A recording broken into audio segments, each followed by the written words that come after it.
Nigeria, the giant of Africa, once again stands at the crossroads of democracy and distrust.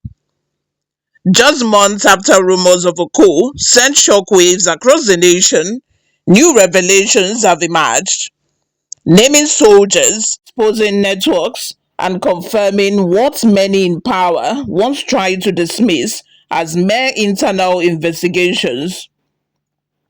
This morning, we are breaking down the facts, the faces, and the growing reason why these alleged coup plots can no longer be brushed aside as coincidence or conspiracy. My name remains Oluwayomi Timlola, and you're watching Newsroom Nigeria, your home for deep and fearless political analysis. If you're new here, please hit the subscribe button and turn on the post notification bell because we break the stories others avoid. Over the past few weeks, multiple credible sources have confirmed that 18 Nigerian military officers were targeted for arrest in connection with a foiled coup plot against President Bola Tinubu's administration. Out of 18, 16 have been detained and 2 are now on the run. Those two, Major J.M. Ganaks from the Federal Capital Territory and Captain G. Binuga from Taraba State. Ganaks, a member of a 58 regular course of the Nigerian Defence Academy, disappeared from his post in Jaji, Kaduna State. Binuga, a member of a 64 regular course, vanished from the Defence Headquarters Special Operations Forces in Bida, Niger State. Both men fled shortly before military intelligence closed in. Both have now reportedly escaped Nigeria. But here is where things get interesting. The defense headquarters insist this is a routine disciplinary process, yet multiple officers from different commands and corps are under detention, some as high-ranking as Brigadier General Musa Abubakar Sadiq. If this were routine, why the secrecy? Why the nationwide arrest? And why are officers fleeing the country? Something doesn't add up. Let's meet some of our key figures now identified in this cool web.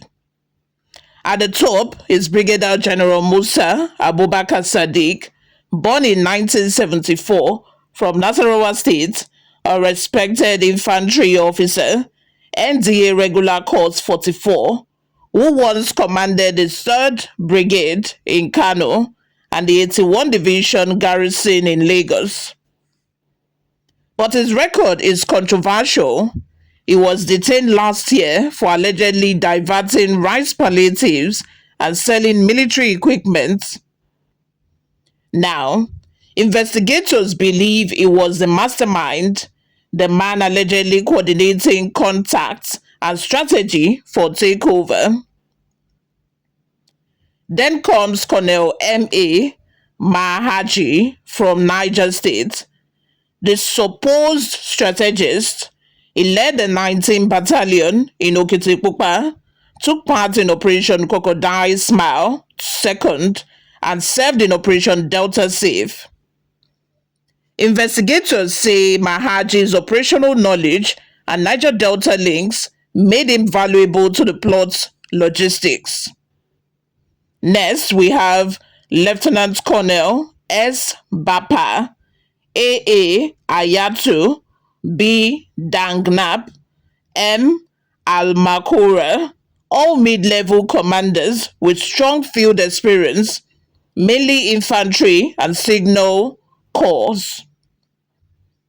And the names keeps going. Majors Ibrahim, Jida, Usman, Yusuf, Dauda, and several captains and lieutenants. This wasn't a handful of disgruntled soldiers. This was a network spanning Army, Navy, and Air Force, connected by training academics, shared grievances, and perhaps a belief that Nigerians' leadership was losing its grip. But before we draw conclusions, let's look at the contrasting perspectives. The headquarters, that is the defense quarters headquarters, through his spokesman, Brigadier General Tuko Gusau, insists there is no coup plot, only internal disciplinary action within the ranks. According to Gusau, he said, and I quote, "The current investigation involving some officers is a routine internal process aimed at ensuring discipline and professionalism." Routine? Maybe. But when 30 officers across command are being detained and 2 are on the run abroad, that's not exactly routine. However, to be fair, some defense analysts agree with the official line. They argue that speculation about a coup could destabilize the ranks, embarrass the country internationally, and give foreign actors ammunition to question Nigeria's democracy. Others say, listen carefully, that the leaks themselves could be part of a political purge, a way for the administration to weed out disloyal officers early before any real threat matures. So, we are looking at a real coup attempt or politically motivated witch hunt. That's the question shaping Nigeria's political tension today. Now, let's examine why the story refuses to die. First is the scale. Multiple independent sources, not just one, confirm that military intelligence traced meetings, encrypted communications, and suspicious troop movements in early October. Second is the timing. The arrest began just before Nigeria's independence anniversary, a symbolic period when a coup statement would have carried enormous psychological weight. Third is the profiles of those arrested. These aren't green recruits. These are senior officers, men who have commanded battalions, trained under elite operations, and controlled armories. The fourth one is the fight and the flight. The fact that Major Ganaks and Captain Binuga fled before arrest is telling.